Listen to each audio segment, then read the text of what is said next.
We are so excited that you're back with us for another episode of Meet My Mississippi Authors and Artists, and we have an absolute treat for you today. This is like something out of the ordinary.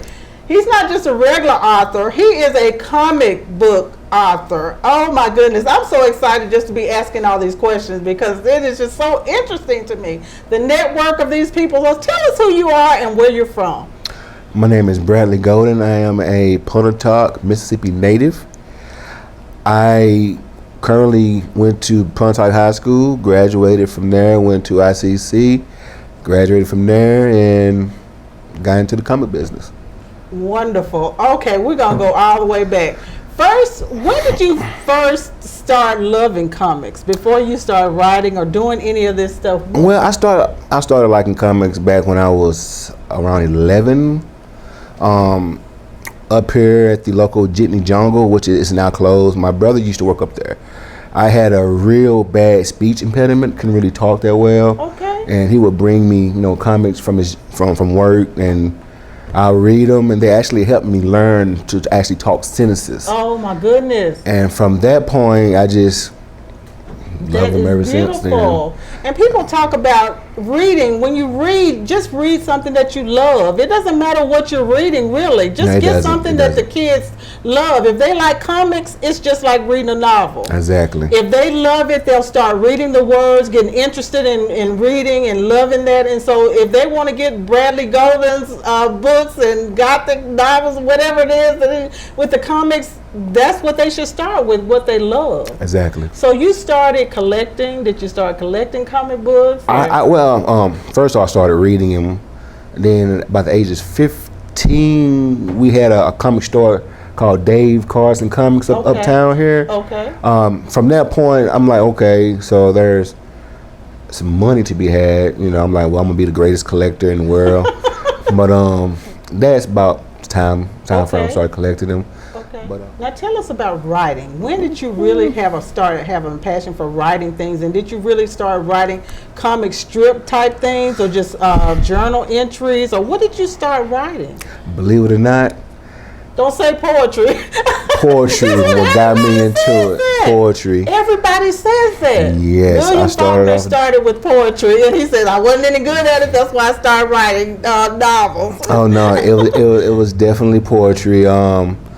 I would do a couple of poems in high school. Miss Brown, which was my English teacher then in high school, I would show it to her, and she would look at them and be like, okay, these are really, really good. Why don't I enter them into like certain competitions? And I did.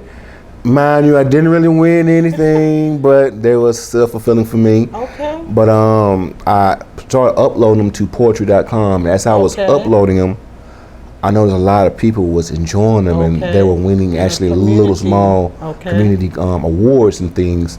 So I'm thinking, okay, if I can do this, then I can pursue my dream of actually writing a comic book. That is beautiful. So I started off with my first comic. It's called Legend of the Power Stance. Okay. It's like anime, manga. People are all into that anime. My son is all into that manga and anime stuff. It was pretty rough starting off. Okay. But that's a story for people to understand how you start. True. As years went by, I kind of rewrote the script, made it sound a lot better, made the characters sound more realistic. Okay, now tell us the name of that again, and what is the story of that? It's called Legend of the Power Stance, and it's about this young male who lived in this post-apocalyptic world where Chinese civilization and German civilization, the only one that thrived. Okay. The U.S. pretty much killed off each other because of the nuclear strikes and whatnot. Okay. But that's pretty much the gist of it. Where do you get your ideas? How do your storylines come to you? Where do you get your ideas mostly from that? Movies I've seen growing up. Okay. Movies I've seen growing up. In my household growing up, every Tuesday and Thursday, what we call fish night. Okay. Mom would cook fish fries. We would rent movies. Okay. That was, throughout the week, that was the family come together time. Okay. So definitely from all the movies I've watched growing up, horror, thrillers, cartoon movies, you name it, I've seen it pretty much. Okay. And what I've wanted to do was grab some of those old movies and mix them. Okay. And form something form something new that we haven't really seen before. Okay. And that's pretty much where all my inspiration for all my comics come from. Old movies I've seen. Now tell us about your characters. Like some of the people who write books, they say their characters like take them. Their characters like draw them and tell them which way to go. Do you have a mindset at first where you think it's going to end or where it's going to go? Or do your characters start talking to you about what they want to do? Like some of the people say, hey, they just start talking to me and telling me, hey, this is where we're going with this. Yeah. When you writing a story, comic, it doesn't matter. You pretty much know what's going to happen, but at the beginning, at the end. Mm-hmm. But in between, the characters, they do kind of write themselves. Mm-hmm. With me, I say I have like Leon Light. I have the hardened detective and his partner, who's pretty much somebody he knew all his life growing up. Mm-hmm, mm-hmm. She's kind of like his, I want to say, backbone for when he's starting to go off the deep end, mm-hmm. because of everything that's happened to him in his life. Mm-hmm. She's pretty much writing the story for him. Mm-hmm. And I'm kind of like writing the story for the serial killer. Mm-hmm. Mm-hmm. And we're kind of coming together, if you understand I do. What I'm trying to say. Now tell me, because so many people out here who like to draw and like to write and maybe want to write comic strips. Now tell us, what is the network? How does this get involved from Pontotoc, Mississippi, or New Albany, or Tupelo? If you're just sitting at your house and thinking that it's only in New York or Los Angeles or whatever, how do you get involved to find the person who's going to draw and illustrate your comic? Or how do you get in with that network of social media? Okay, isn't it beautiful? Facebook and Twitter. What I do, I put out a post on Facebook and Twitter. I'm looking for either artists, letterer, or colorist for a 2-ish project, 3-ish project. Tell them what genre is going to be: horror, action, thriller, whatever. And here, the key thing is letting them know it's paid work. Mm-hmm. Once you tell them that the work will be paid, they're ready to get on board. Floodgates come again. Okay. And do you kind of interview, like look at their work and say, this is the kind of feel and look I want, or to go with whatever? How? Well, when it comes to that, what I normally do is tell them to send me samples. Okay. Send me samples of your work, and I will pick from 1 or 2 artists that has some merit to what I'm trying to accomplish, what my vision is. Mm-hmm. Then from there, I give them them 2 artists a sample script. Okay. And let them draw it out. Oh, wow. And then when they draw it out, I compare who has the style that I'm looking for. Then from there, I call them up. I actually call both of them up, let the other guy know, I appreciate him coming in, send me his work, but I decided to go another route. Call the other artist up, tell him he got the job. Since it's gonna be coming through my own company, I'll draw up a contract, all the legal details, whatnot, and send it to him. Mm-hmm. Sign it, I get it back, then from there, I start posting that page he did, introducing him. And we're going to have some of those pages up so that introducing him as the artist of this book coming from this company. Before the book's even complete, kind of like getting his name out there, getting his stuff out there. I love it. Building him a fan base, pretty much before the book So ships. now what are you talking about your own company? My company, Second Sight Studios, which has been in business for about 3 to 4 years now. It's no secret I started off self-publishing, stapling my own pages, going to the local Comic Con in Tupelo.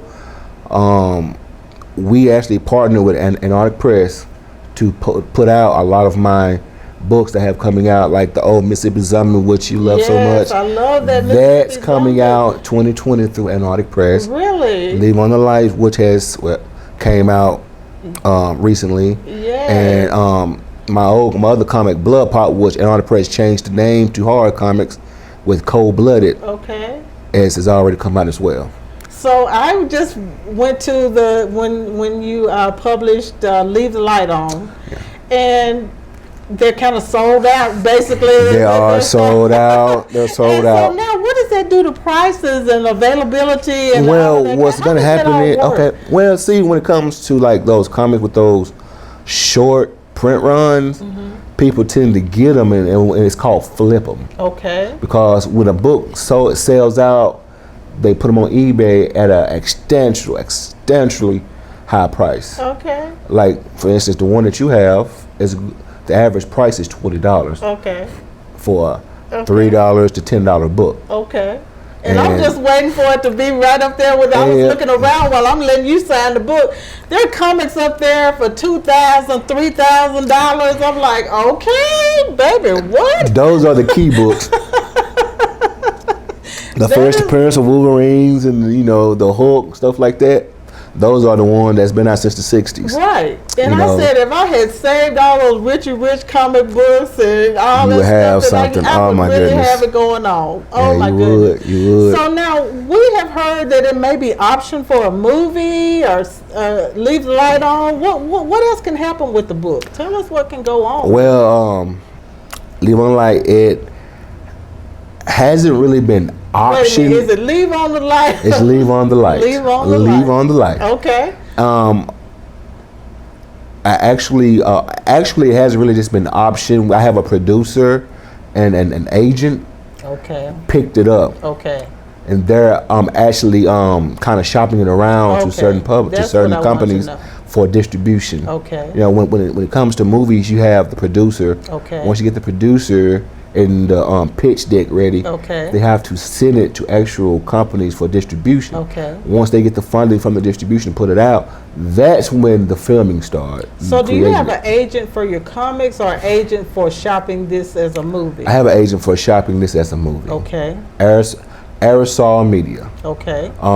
Headed up by Brian Vaughan. Okay. Who's done a couple of key movies. Okay. He did Peter Pan, the remake Peter Pan. Okay. And he did a movie called The Rarity, which won him numerous awards throughout Hollywood. And this is what I tell people about social media. If you even live in a little postage stamp place, the world is your oyster because you can reach and get in contact with it. Because people want to know, how do I find these people? How do I get in social media? You put it out there. And I tell people, put your work out there like you started putting your poetry on poetry.com. Poetry.com. And people from all over the world read that. Because I have put some of my poetry on those They will actually critique it for you. They do. They do. So that's like a public service. I want y'all to know, don't just write your stuff and put it under your bed, because people are so afraid that there's not going to be people are not going to like it. So what is your story on that, Bradley? Tell these people, like I tell them all the time, it's going to be 1 million people who love it, and guess what? It's going to be 1 million more that like it. That like it, and 1 million people that hate it. Yeah. When Leave on the Light came on, I've already had 1 or 2 reviewers say that the art was good, but story was just crap. Okay. But I've had numerous more reviewers love it. Loving it for the sheer fact it takes them back to their childhood, like the early 80s, late 80s horror slasher movies. And actually that's what I was going for with all the books I write. I want that old 80s, 90s feel to it, and not just these haunted house pop scares. Right. And look at all the people who love the little Chucky movies and all that kind of stuff. I mean, horror movies and Friday the 13th and all that kind of stuff. The older Chucky movies, because the new one. Well, I mean the old school, you know, those kind.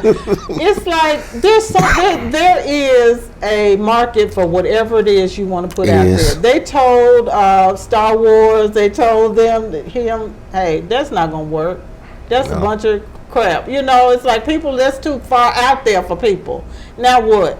I always say, how you like me now? Making millions, yeah. Okay, so it's. But that's usually how it works, though. When you are talking about actually doing things with creativity, artistic. You know, you're gonna have people that be like, it's not good enough. Absolutely. But and that's when you have once to know. It hit and starts Everybody making millions. We loved him. Oh, the stance changes. Yes, Okay, yes, Lord. Right.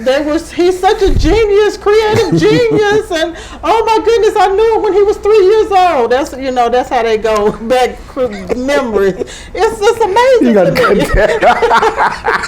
I'm serious, but really and truly, like, there are people in the world who hate Prince music. I mean, if you can believe that or not, there are people in the world who hate Prince music. So Purple Rain. Seriously. Purple Rain. And I was like, come on, you got to love it. Right. So I said, you got to love it. Don't talk to me about that because I'm going to look at you differently. Right, you know, so let's just go discuss that. But that's what you're here for, and that's what this television show is about, to let people know there is an avenue for whatever creative thing that you have going on.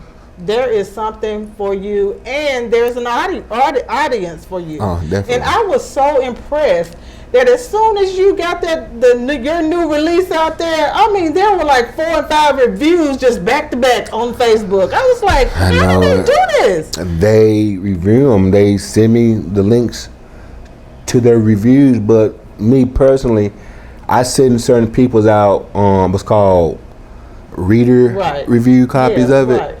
I picked 10 random people, just people, like ordinary guys. Right. Just to see if it's... Send the book out to them through like PDF form. And I tell them, if you don't mind, this book hadn't come out, it won't come out for another 2 or 3 weeks. Right. I would love for your feedback. And that's what I do with all my books. I like to get the reader's feedback before I put something out there that other people won't like. Okay. They pretty much loved it for the most part. So when people tell you some of your feedback, has it ever changed some of your work and you tweak some stuff and say, okay? It has. Okay. It definitely has. Like recently, believe it or not, the foil cover, they like the fact they get 2 covers on each side. Okay. But the foil was kind of suckage. Okay. They was thinking it was like gonna be the hard foil that's like actual like metal type. Okay. But they didn't like it, so with issue 2, I'm actually have that metal foil. Okay. Just for the fans. Okay. And you have your own following of Bradley Goldman fans. I mean, every person that does it, they're gonna have people who like what you do. And when I was in there getting my book signed, they were like, "Oh, I had your first one. I had this, and I had the picture done." And so believe it or not, I had one guy come in. He actually had the first Mississippi zombie comic I ever did. I think he was in there when I stapled it together and made my own. Yes, he came in with it. Yes. Okay, let's go back to I haven't seen that in years. You wrote the thing, somebody illustrated it, and you started stapling it together yourself. Yes, I printed them out myself, my own printed home. You got to be kidding. They stapled out 30, 40 of them, 30, 40 books all together. Okay. And took them to the Comic Con, the very first Tupelo Comic Con. And how did that do? Sold out. That's not one I got.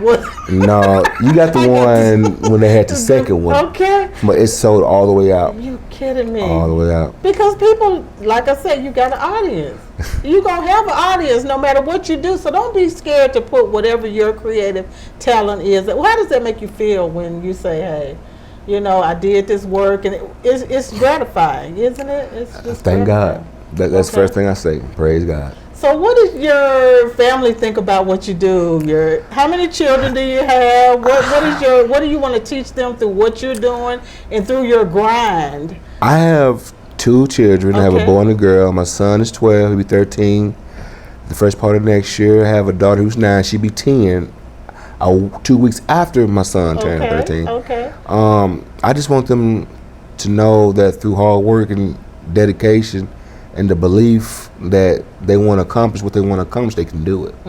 Just don't give up on it. I personally, I don't do this for fame, recognition, anything like that. I do this because I love it, and I want to show my kids they can accomplish their dreams and do whatever they set their mind to do. That's pretty much why I do it. Wherever they came from, a small town or whatever. Kids in general, other people, kids, don't matter. If you want to do it, put your mind to it, and you can do it. I love it. I love that. That is beautiful. Now, tell me, didn't you have some type of religious comic that was coming out, or a Bible story comic? I did. I had it's called the Amazing Tales from the Bible. Right. And the way it was going to be set up, I was actually going to take certain books of the Bible and actually make them into actual comics. Okay. Actual visual media. Right. Well, I put the Kickstarter out. Some people was loving it. A lot of people were hating it. Kind of fizzed with that. Kind of fizzed with it. But you already had some illustrations done and everything. Yes, I did. Didn't you? I was like, wow, the illustrations are amazing. I even had an A-list writer who decided to work with me. His name was Chuck Dixon. Okay. He did Batman and Superman and Nightwing for DC Comics. But a lot of people amazingly weren't just feeling that. Okay, yeah. And unfortunately, it didn't get funded. Well, those are the times. Those are the signs of the times, Yeah, but I am gonna revisit that idea because I feel like that can benefit a lot of people, especially families that that want to bring in the religious aspect into their homes, but they don't. But their children won't understand about reading a big thick book. They can read the comic. Okay, I love that. Now, what is the name of your company? Second Sight Studios. Okay, Second Sight. And do you have a catchphrase? You know that little catchphrase I say, like, mostly, you know what I'm saying? That's what I did, but I had to change it because another company was using it. Okay, what was that? We can't say it. No, I can't say it. Okay, let's don't say it. Okay. But if anything, when they read a Bradley Goldman comic, I want them to get the sense that I am putting out material that hasn't been done since the 80s or the 90s. Okay. I'm bringing the old school back. Okay, bringing the old school back. That's gonna be your new catchphrase. Bring the old school back.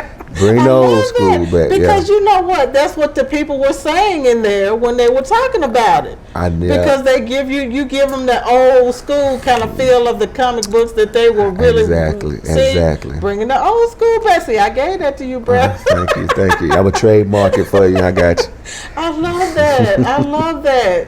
So, tell us each one of your comics. Let's start at the beginning and tell us. So when they look at it and they know about these things, they go looking for them or go to a comic store. Do you want to start with the published works or the one that I had, I self-published and didn't really get picked up? Okay, let's do with all the published ones. So people, when they're looking for this. With all of the comics I've done, all of them are through Antarctic Press. Okay. I started off doing magazine number 3. Okay. Magazine number 4. Something happened with that. They decided to go another route. What was magazine? What's that about? Magazine. It was like a anthology book with superhero stories in it. Okay. Manga. Oh, manga. See, I'm saying magazine. See, manga. That's why my son calls me old. Because, he says, Mom, it's manga. It's manga. Yeah. Okay. Magazine that's number 3. Like magazine number 4. Japanese type. Yes, black and white, but they were trying to modernize it. Right. Okay. And put it in color, and that's. So for old school people, manga, that's a certain type of illustrations and comics. So I'm just trying to interpret for they don't know because I don't know. I did Exciting Comics number 1, number 2, number 3. Okay. Set to do number 4, 5, 6, and 7. Okay. Hard Comics number 1, Hard Comics number 2, and Hard Comics number 3.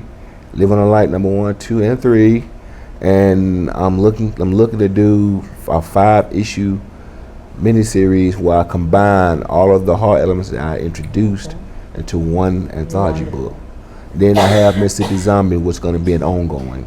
Early part of next. I love Mississippi Zombie just because it says Mississippi.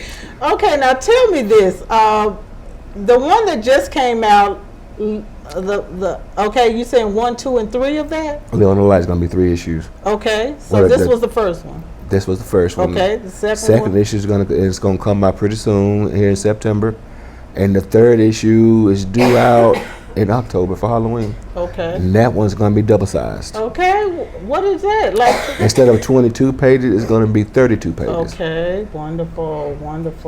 Okay. So tell us about all of your published comics, the different ones that have come out. Okay, well, I've done magazine number 3 and number 4. I've done Exciting Comics number 1, 2, 3, and 4. And I've done Leave on the Light number 1 and number 2, and Hard Comics number 1 and number 2. Okay, that is wonderful. I just I was just so enthralled and just so amazed when I met somebody who was a writer of comics, because you don't see that around here. No, you don't. You don't. It's an oddity here. You know, if you go to San Francisco or California or anywhere, Florida or something, they're going to be a dime a dozen. But if you're Lee County or North Mississippi, the hills or whatever, you don't see it. You don't see it. You are quicker to see a novelist. Absolutely, yeah. Faster than you do see a comic writer. It was just such an anomaly to me, and I was like, oh my goodness. Okay, so every interview that I do, I always go back to when I met these fascinating people. Now, you kind of reminded me once about how we met, and you were working in Best Buy. Best Buy. Now, everybody who knows me knows I am completely computer illiterate. Do you understand? I'm talking about completely. I don't know anything. You know a little something. People help me to learn how to copy and paste, and they help me learn to do this and that. You knew the basics. That's enough for some people. I really just started on the computer in 2008. I didn't even email before 2008. That's how serious I was of not knowing anything about computers. My first email was in 2008. Wow. That's what I'm saying. I'm not exaggerating how computer literate I am. I'm just going to tell you. Wow. Okay, let me go even further. I have a flip phone. Okay, so that tells you something. But we met in Best Buy. So you were just so compassionate, and you didn't make me feel stupid about what I was asking you. And I was like, do I need to do this, and how do I need to do it? And you just step by step. Now, if you want this done, it needs to be this and this. And I was like, wow. Oh no, people wanting and needing information is not stupid. No, the next person probably know more than I do. No ignorant question, or there's no there isn't, because like I said, this person could know more than I do in other areas. You know this. Exactly. And you just brought it down to me, explained it to me, and I don't know, how did we start talking about your comic book? And we started talking because you mentioned that your son was going to college. Okay. And he needed a computer, and I asked you what he was going to college for. And that's when you told me art. Okay, and you said he needs this he type need this and this for the sheer fact that I've been to college for art. Okay. At ICC. Okay, that's how it happened, because what is the best computer for this art that he wanted to program and all that, and you were just so wonderful with that. And I really appreciate that, and I want to thank you for that. And after that, you told me about your stuff, and I went home immediately, got on the computer and started looking it up, and I'm like, oh my goodness. And that day, I just started sharing. Everything was on your page. I was like, oh my goodness, I met this Mississippi comic writer. And that's how I got to know you, Bradley, and I am so thrilled. And I think you're going to be such an inspiration, because there are a lot of young people who write stories, like comic strip kind of story, but they have no avenue of what to do with it. Okay, now tell us again your name, website. Do you have a website? How do they get in contact with you? What you want people to know about you, or how to follow you? Do you have a blog? Any of that stuff? Okay, my name is Bradley Golden. I'm on Facebook as Bradley Golden. I'm on Twitter at Bradley Golden 4, or you can go to Facebook at Second Sight Studios. You can also reach me at Mill Creek Pontotoc. I'm there if you have any questions. When I'm off, I can go to the parking lot. I can talk with you.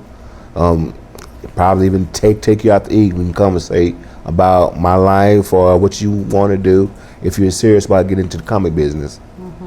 That's wonderful. I currently have a few books that's coming out. I can't disclose the title or the name, anything like that, but it's been on the lookout through Antarctic Press. Thank you. Oh my goodness, you have been such an inspiration to me and to so many people out there, just to know that we have a comic book author in the Mississippi Hills. I told you I have the most fascinating friends, and you all cannot miss one episode of Meet My Mississippi Authors and Artists on the Hill Country Network. You better stay tuned. It's inside me, girl, it's in the air. It's who I am through and through. It won't take long till it gets to you. It's everywhere.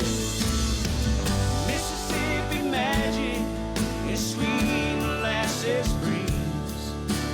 God, country,